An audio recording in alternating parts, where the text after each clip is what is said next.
Okay, so this is the kitchen area, and right now we're just using this as a temporary place. I want to actually build a better kitchen area, one that actually has a pump, and so that you have a tap so that you can wash your hands properly, and also it's easier to wash all the mousy dishes that way.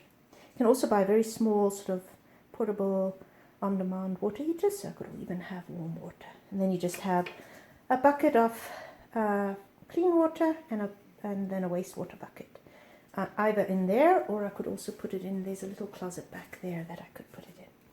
So that's going to be next summer's challenge, is to build a proper kitchen area. And I don't know what I'm going to do about these once I build the kitchen area. We'll see. It's useful having these extra cages, so I got to think about it. And right beside here is my Fordham tool, and that is really useful for doing miniatures, and also like to make sculptures of animals, and you need this tool.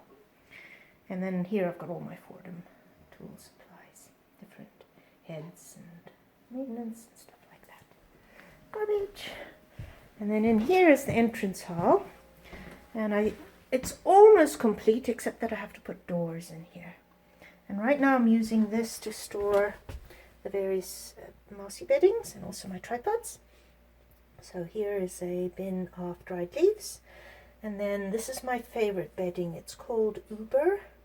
It's spelled U-B-E-R, and the U has two little dots on top, German spelling, and it is wonderful stuff. It took forever to find a non-dusty bedding that was safe for the mice, and I finally found it, and it's really good stuff. I'm very happy.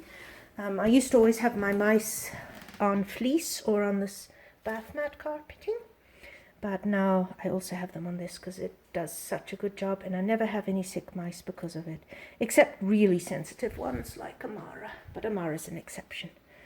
Because I used to have it that as soon as I gave them a traditional bedding, I would have at least 1 or 2 mice sneezing. But with this stuff, I don't. It's great. It's just great. And then up top here, I still have the fleece. They do love the fleece. Well, actually, this is bath mat carpeting. They really like the bath mat carpeting as well. Dropped here. Doesn't really work with this. I am thinking of all sorts of new ways of how to, when I make the final furniture in here, how to set it up so that it's really easy to clean and the mice love it, and I can keep everything tidier and neater, better, but we'll see. I've got all sorts of ideas, but right now this is actually working really well. Downstairs we have the Uber bedding, upstairs we have the bath mat carpeting, and I have happy, healthy mice. So back to the entrance hall. So this is where I'm right now storing the bedding, and then here in the back there, right in the back there's a air conditioner. And that is vitally important because in the summertime, we're having, each summer seems to be hotter than the summer before. And this place becomes like an oven. Like, it's really well insulated. In the wintertime, it's doing great. And it's not even very expensive to heat, which I'm quite surprised because it has very good, Chris put in very, very good ventilation. But in the summertime, it gets really hot and my mice would die without the air conditioner. And then I've also bought a fridge. And I'm not so sure if it was a good buy. It might have been better just to use the fridge in the house. But in some ways it's also kind of nice because I can then store things like, right now I have some greens in there. So everybody's going to get greens tonight. And in a way, if you're going to have a tiny house feel, you do need to have a little fridge. So we'll see how it goes. Because when I build this whole setup, then I'll have to build it so that the fridge is incorporated. So we'll see. I'm quite decided with what to do with the air conditioner. I got one that's on sort of wheels, and then this is the hose for it.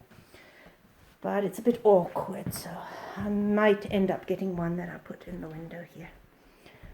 So I think this is pretty much the studio. I'll just show you what it looks like outside. Of course, right now it's nighttime. We're in the middle of winter, and winters in the Yukon are very dark, so it's very dark. But we don't have a lot of snow. It's not too bad.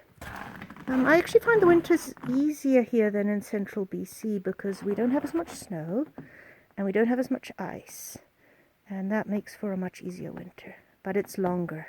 It's like over a month longer. It's much darker, and the darkness can become very oppressive, and it's something that you have to really deal with psychologically. But the best way to deal with it is to have a wonderful space to work in, wonderful little critters to work with, a wonderful, exciting, challenging project to work on, and then you can deal with the darkness. Brookie doesn't like winter that much because it means slightly less walks. Because when it's minus 25, nobody wants to take Doggy for a walk. And also then her little paws freeze. It's not that pleasant for a doggy either. He's such a good dog. Such a good dog. Brookie. Alright, so I think that concludes the tour of the studio.